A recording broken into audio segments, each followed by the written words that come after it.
അലൈക്കും വറഹ്മത്തുള്ളാഹി തആല വബറകാത്തു. പ്രിയപ്പെട്ട വിദ്യാർത്ഥികളെ, നമ്മുടെ 2ാം സെമസ്റ്റർ ആരംഭിക്കുകയാണ്. ഒരുപാട് സംസാരങ്ങളൊന്നും ഇല്ലാതെ തന്നെ നമുക്ക് പെട്ടെന്ന് പാഠത്തിലേക്ക് കടക്കാം. എല്ലാവരും ശ്രദ്ധിക്കാം. ദാന്തോം കി ഹിഫാസത്ത്, പല്ലുകളുടെ സംരക്ഷണം അല്ലെങ്കിൽ സുരക്ഷ. വളരെ സിമ്പിളായിട്ടുള്ള പാഠമാണ്. ദാന്തോം കി, പല്ലുകളുടെ ഹിഫാസത്ത്, സുരക്ഷ അല്ലെങ്കിൽ സംരക്ഷണം. നമുക്ക് വായിക്കാം അല്ലേ. दांत हमारे जिस्म का अहम हिस्सा है. दांत, പല്ല്, ഹമാരെ ജിസ്മ ക, നമ്മുടെ ശരീരത്തിൻ്റെ, അഹം, മുഖ്യമായ ഹിസ്സാഹൈ, ഭാഗമാകുന്നു അല്ലേ. പല്ലില്ലാതെ ഒരാളെ കണ്ടോക്ക് എങ്ങനെ ഉണ്ടാവും? ചിരിച്ചാ രസം ഉണ്ടാവില്ല, നമ്മൾ കളിയാക്കൂല്ലേ. അപ്പോൾ പല്ല് അത്രക്കും പ്രധാനപ്പെട്ടതാണ്. ചിരിക്കുമ്പോൾ നമ്മളെ സൗന്ദര്യത്തെ ഒന്നുകൂടെ എടുത്തു കാണിക്കുന്നത് പല്ലാണ്. ഒരാൾക്ക്, ചിലർക്ക് പല്ലില്ലാത്തവർക്ക് തൊള്ള തുറക്കാൻ പേടിയായിരിക്കും. അതാ പറയുന്നത്. അപ്പോൾ നമ്മുടെ ശരീരത്തിൻ്റെ മുഖ്യമായ ഭാഗം, നമ്മളെ ഫസ്റ്റ് തന്നെ കാണുമ്പോൾ പല്ലൊക്കെ അല്ലേ കാണുള്ളൂ. യേ കുദ്റത്ത് ക അൻമോൽ തുഹ്ഫ ഹൈ. ഈ പല്ല് കുദ്റത്ത് ക, പ്രകൃതിയുടെ, കുദ്റത്ത് പറഞ്ഞാൽ പ്രകൃതിയാണ് അർത്ഥം.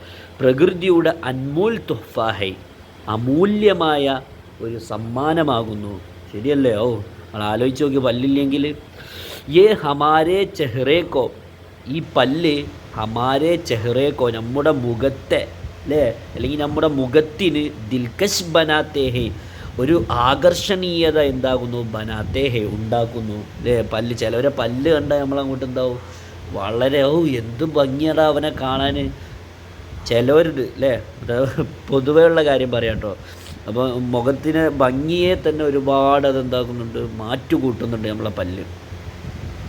ദാന്ത്, പല്ല്, ബോൽനേമേ, സംസാരിക്കുന്നതിൽ, ബോൽന പറഞ്ഞാൽ സംസാരിക്കുക, ബോൽന അപ്പോൾ ബോൽനേമേ, സംസാരിക്കുന്നതിൽ അല്ലെങ്കിൽ സംസാരത്തിൽ, ഹമാരി, നമ്മളെ, മദദ് കർത്തേഹേ, എന്താക്കുന്നു? സഹായിക്കുന്നു. ശരിയല്ലേ?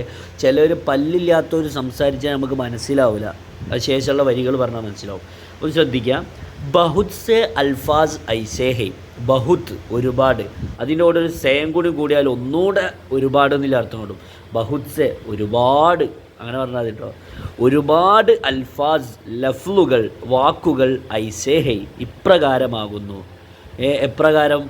ജിൻകോ, ആ വാക്കുകളെ, ദാന്തോം കി മദദ് സേ ഹി, പല്ലുകളുടെ സഹായത്തോട് മാത്രം ബോൽ സക്തേ ഹൈ, പറയാൻ സാധിക്കുന്നത് അല്ലേ.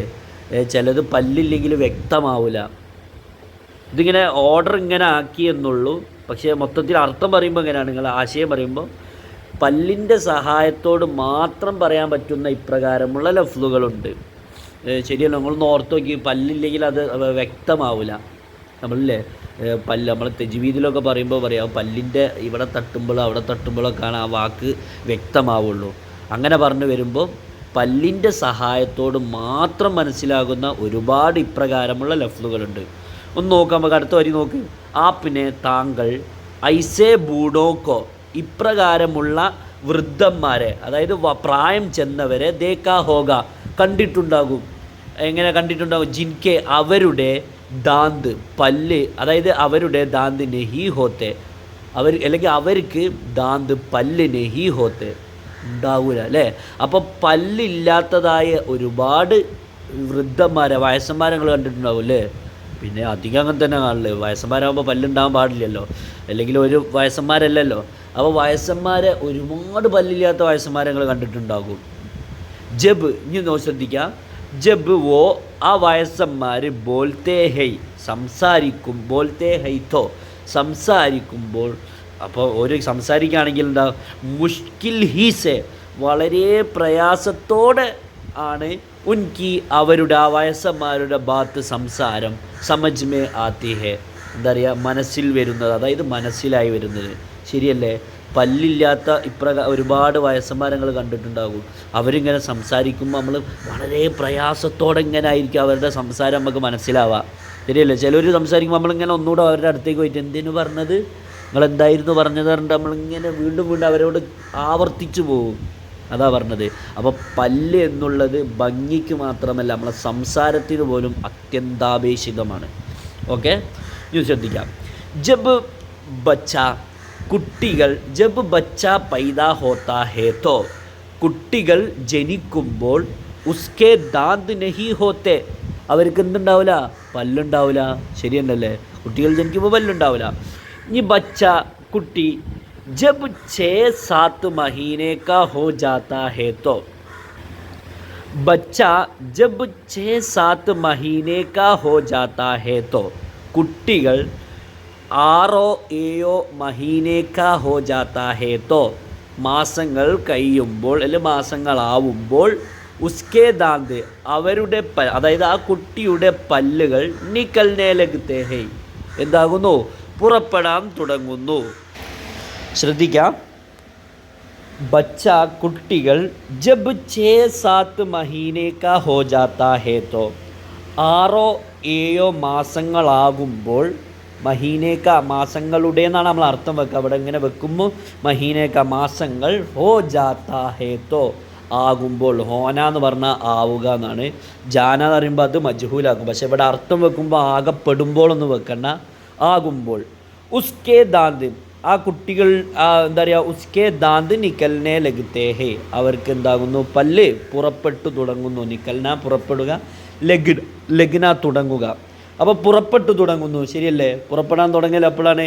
കുട്ടികൾ 6-7 മാസങ്ങളാകുമ്പോഴാണ് അവർക്ക് ചെറിയ പല്ലുകൾ ഇങ്ങനെ വരുന്നത്. ഉൻ ദാന്തോക്കോ ആ പല്ലുകളെ ദൂദ് കെ ദാന്ത് കഹ്തേ ഹേ അതിനെ പാൽ പല്ലുകൾ എന്നാണ്, പാലിൻ്റെ പല്ലുകൾ എന്നാണ് കഹ്തേ ഹേ വിളിക്കുന്നത്. അപ്പോൾ നമ്മൾ പറയുമല്ലോ, നമ്മളെ കുട്ടിക്ക് അതാ പാൽപ്പല്ല് വന്നിരിക്കുന്നു, അങ്ങനെ പലയിടത്തും പറയാറുണ്ട്.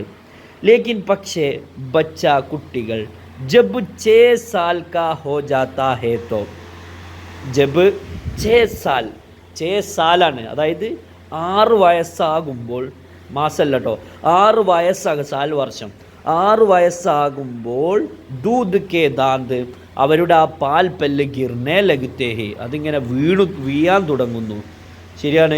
ചിലവരെ പല്ല് ആ ടൈം ആകുമ്പോൾ അങ്ങനെ എന്താ വീഴാന്ന് പറഞ്ഞാൽ എന്തെങ്കിലുമൊക്കെ തട്ടുമ്പോഴത്തേക്ക് വീണ് പോകും. അത് വീഴണം. അത് വീണ് കഴിഞ്ഞതിന് ശേഷം പുതിയ പല്ല് വരും. അങ്ങനെയാണ് നമ്മളെ എല്ലാ ഉമ്മമാരോടൊക്കെ ചോദിച്ചാൽ അറിയും എത്ര വയസ്സാകുമ്പോഴാണ് നമ്മളെ കുട്ടികളുടെയൊക്കെ പല്ലുകൾ ഇങ്ങനെ പോകുന്നതെന്ന് ചോദിച്ചാൽ അവർക്ക് കൃത്യമായിട്ട് അറിയാം.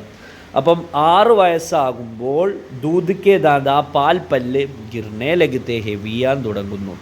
ഓർ ഉൻകി ജഗ എന്നിട്ടോ ആ പാൽപ്പല്ലിൻ്റെ സ്ഥാനത്ത് നയേ ദാന്ത് വേറെ പുതിയ പല്ലുകൾ നിക്കൽനെ ലഗ്തേ ഹേ പുറപ്പെടാൻ തുടങ്ങുന്നു.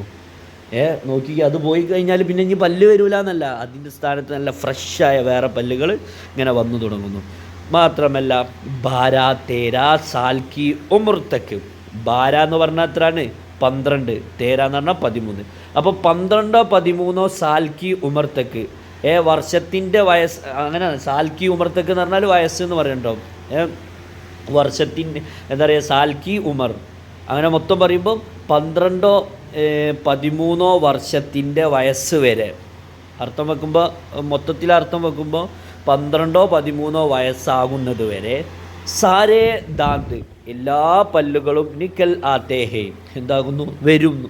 നിക്കലിനെ നിറ പുറപ്പെട്ടു വരുന്നു. അതായത് പല്ല് പോകാന്നല്ല കേട്ടോ, എല്ലാ പല്ലും എന്താകും? വരും. ശരിയാണല്ലോ. 12-13 വയസ്സാകുമ്പോൾ ആ കുട്ടികൾക്ക് പല്ലുകളൊക്കെ ഉണ്ടാവും, പക്ഷേ കേടുണ്ടാവും. അതൊക്കെ ഓരോരുത്തരുടെ പ്രകൃതി അനുസരിച്ചാണ്. പൊതുവേ ഉള്ളത് പറയാം. 12-13 സാൽ കി ഉമർ തക്ക് 12-13 വർഷത്തിൻ്റെ വയസ്സ് വരെ, അതായത് 12-13 വയസ്സ് വരെ സാരേ ദാന്ത് എല്ലാ പല്ലുകളും നിക്കൽ ആത്തേ ഹേ അതിങ്ങനെ പുറപ്പെട്ടു വരുന്നു. എന്നാലോ ദാന്ത് ഈ പല്ലുകൾ മുസ്തഖിൽ ഹോത്തേ ഹേ അതിങ്ങനെ, മുസ്തഖിൽ എന്ന് പറഞ്ഞാൽ അവിടെ സ്ഥിരമായി നിൽക്കുന്നു. മുസ്തഖിൽ ഹോന സ്ഥിരമാവുക. അപ്പോൾ മുസ്തഖിൽ ഹോത്തേ ഹേ സ്ഥിരമാകുന്നു. ജിനെ അവകളെ ആ പല്ലുകൾ, എന്തായാലും ആ സ്ഥിരമായി നിൽക്കുന്ന ആ പല്ലുകളെ പക്കേ ദാന്ത് ബി കഹ്തേ ഹേ, പക്കേ ദാന്ത് ബി കഹ്തേ, അതായത് പക്ക എന്ന് പറഞ്ഞാൽ ശക്തിയായിട്ടുള്ള കേട്ടോ, അല്ലെങ്കിൽ പച്ചയായിട്ടുള്ള ഒരു പല്ലുകളെന്ന് നമ്മൾ കഹ്തേ ഹേ വിളിക്കുന്നു. ഓക്കെ, ഇൻഷാ അല്ലാഹ് നമ്മൾ ഫസ്റ്റ് ക്ലാസ് ആയതുകൊണ്ട് നമ്മൾ ഇത്ര വായിച്ചിട്ട് നിർത്തുന്നു. ഇനി എല്ലാവരും എന്താക്കുക, ഒന്നിൽ കൂടുതൽ അർത്ഥം വെച്ച് മനസ്സിലാക്കുക, കുറേ പ്രാവശ്യം വായിക്കണം. ഓക്കെ, നിങ്ങൾ വായന തെറ്റാൻ ഒരിക്കലും പാടില്ല. ഇൻഷാ അല്ലാഹ് അടുത്ത ക്ലാസ്സുകളിലായിട്ട് നമ്മൾ വായന ശരിക്കും ശ്രദ്ധിക്കും. അപ്പോൾ ശരിക്കും ഞങ്ങൾ ആദ്യം വായിച്ച് പഠിക്കുക, എന്നിട്ട് അർത്ഥം എന്താക്കുക നല്ലപോലെ വെച്ച് പഠിക്കാം. അസ്സലാമു അലൈക്കും.